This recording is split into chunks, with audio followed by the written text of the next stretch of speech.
Viral সেই হাতে বানানো নুডলসটি আমি তৈরি করে নিয়েছি। দেখে কোনো রকম বোঝার উপায় নেই যে এটা হাতে তৈরি করেছি এই নুডলসটা। আসসালামু আলাইকুম, কেমন আছেন সবাই?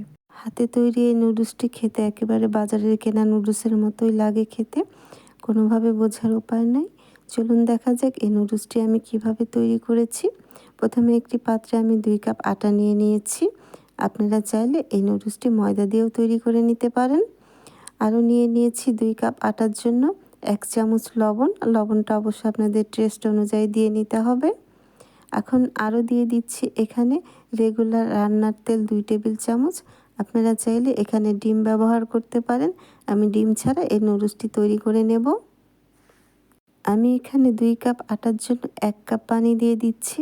ডোটা অবশ্যই ঘন হতে হবে, পাতলা হলে নুডলসটি তৈরি হবে না। অনেকে ডোটা পাতলা করে ফেলেন, যার জন্য নুডলসটি তৈরি হয় না। ডোটা এরকম থকথকে করতে হবে। এর থেকে বেশি পাতলা করলে নুডলসটা হবে না। ফ্রাই প্যানে দেওয়ার সঙ্গে সঙ্গে পাতলা হয়ে ওটা ছিটা পিঠার মতো হয়ে যাবে। নুডলসের ডোটা আমার তৈরি হয়ে গিয়েছে। এখন আমি এটি একটি বোতলে ঢুকিয়ে নিচ্ছি। দেখতে পাচ্ছেন একটি কাকের সাহায্যে আমি চামচ দিয়ে এভাবে নিয়ে ভিতরে দিয়ে দিচ্ছি। আপনারা চাইলে এমনিও দিয়ে দিতে পারবেন।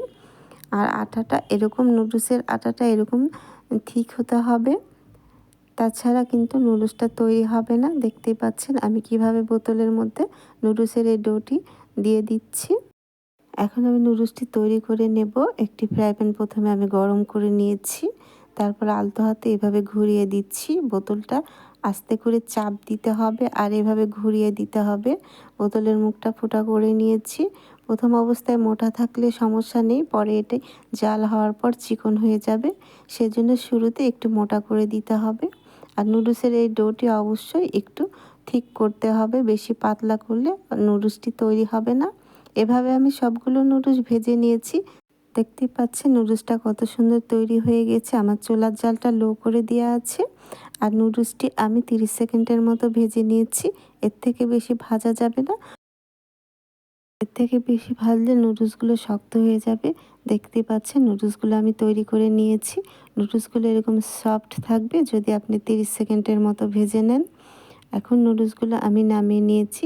এই নুডলসগুলো আমি আপনাদেরকে রান্না করে দেখাচ্ছি কতটা সুন্দর হয়েছে এই নুডলসগুলো।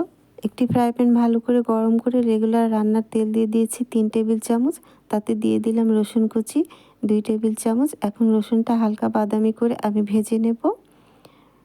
রসুনগুলো আমার হালকা বাদামি ভাজা হয়ে গিয়েছে। এখন আমি দিয়ে দিচ্ছি পেঁয়াজ ও কাঁচামরিচ কুচি।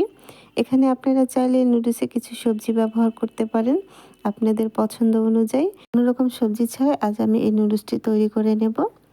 পেঁয়াজটা একটু নরম হয়ে এসেছে। এখন আমি দিয়ে দিচ্ছি ডিম। এখানে একটি ডিম আমি ফ্রাই করে নেব।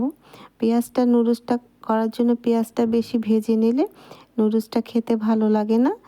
ডিমটা অনেকটা হয়ে এসেছে। এখন আমি ডিমটা ভেঙে দিচ্ছি। এভাবে নুডলসটা আমি তৈরি করে নেব। নরমালি যেভাবে আমরা বাসায় নুডলস তৈরি করি ঠিক সেভাবে আমি নুডলসটি তৈরি করে নিচ্ছি। ডিম ও পেঁয়াজ মরিচগুলো আমার ভাজা হয়ে গিয়েছে। এর থেকে বেশি ভাজা যাবে না, তাহলে ডিমটা শক্ত হয়ে যাবে, ড্রাই হয়ে যাবে, তখন নুডলসটা খেতে ভালো লাগে না। এখন আমি টমেটো সস দিয়ে দিলাম 3 টেবিল চামচের মতো। এই নুডলসের সসটা একটু বাড়িয়ে দিলে নুডলসটা খেতে বেশি ভালো লাগে। এখন ডিমের সাথে আমি সসটা খুব ভালো করে মিশিয়ে নিচ্ছি। এখন আমি আরও দিয়ে দিলাম লাইট সয়া সস 3 টেবিল চামচের মতো।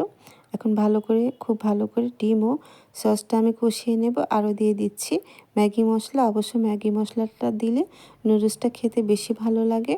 এখন ভালো করে ডিমের সাথে আমি মশলাটা কষিয়ে নিচ্ছি। মশলাটা আমার কষানো হয়ে গিয়েছে। এখন আমি দিয়ে দিচ্ছি লবণ। লবণটা অবশ্যই টেস্ট অনুযায়ী দিয়ে নিতে হবে। যেহেতু আমি নুডলস তৈরি করার সময় লবণ ব্যবহার করেছি, তাছাড়া সয়া সসেও লবণ আছে। এখন খুব ভালো করে কষানো হয়ে গিয়েছে।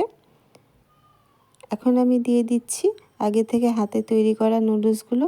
দেখতেই পাচ্ছেন কতটা ঝরঝরে হয়ে আছে। এখন আমি নুডলসটা ভেজে নেব। অবশ্যই নুডলসটা আলতো হাতে ভেজে নিতে হবে, তাছাড়া নুডলসগুলো ভেঙে যাবে। আমি নুডলসটা এখন উল্টে পাল্টে ভেজে নিচ্ছি। এভাবে নুডলস তৈরি করলে খেতে খুবই মজা হয়, একবারে বাজারের কেনা নুডলসের মতো হয়। এগুলো আমি ভেজে নিয়েছি, দেখতে পাচ্ছেন কতটা লোভনীয় হয়েছে। খেতে খুবই মজা হয়েছে এই নুডলসটি। আশা করছি আজকে আমার এই নুডলসের রেসিপিটি আপনাদের ভালো লেগেছে।